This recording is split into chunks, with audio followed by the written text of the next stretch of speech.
حیات انسان اس شمع کی مانند ہے جو ہوا میں رکھی ہوئی ہے۔ زندگی ان کے لیے ہے جو سوچتے ہیں، ان لوگوں کے لیے ہے جو محسوس کرتے ہیں۔ ہم اپنی زندگی کا ایک بڑا حصہ اپنے بقایا زندگی کو تکلیف دہ بنانے میں خرچ کر دیتے ہیں۔ اگر تم ایمان دلیری اور استقلال کے ساتھ زندگی بسر کرو تو کوئی قوت تمہارا مقابلہ نہیں کر سکتی۔ زندگی سے بڑی کسی اور دولت کا مجھے علم نہیں ہے۔ نیم مردہ زندگی مکمل زندہ موت ہے۔ تم ایک فقیر کی مانند زندگی گزار رہے ہو، لیکن تمہاری جولی سادگی اور تمہارا آثار عقیدہ ہونا چاہیے۔ زندگی کو وقت کے کناروں پر اس طرح رقص کرنے دو جس طرح شبنم کے قطرے پتے پر ناچتے ہیں۔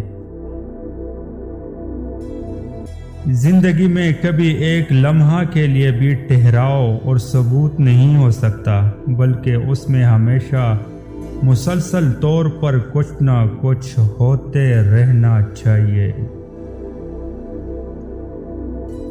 رات دن، ستارے، چاند، سورج، ہوا، پانی، پھول اور عورت، یہ سب میٹھی اور دل فریب حقیقتیں ہیں۔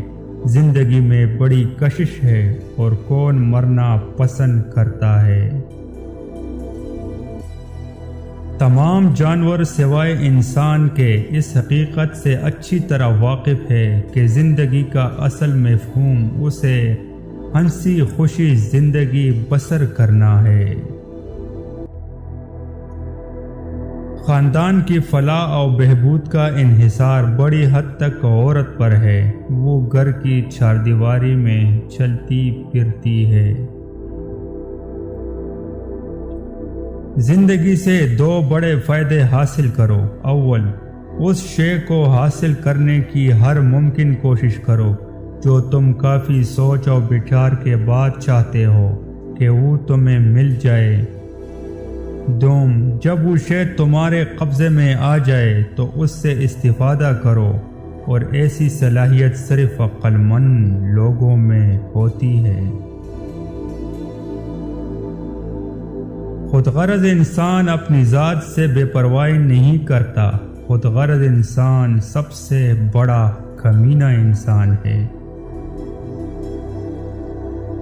دہی میں گاجر کا چھلکا اور ادرک کا چھلکا ملا کر منہ پر لگاؤ، 50 سال والا چہرہ 20 سال جیسا نظر آنے لگے گا۔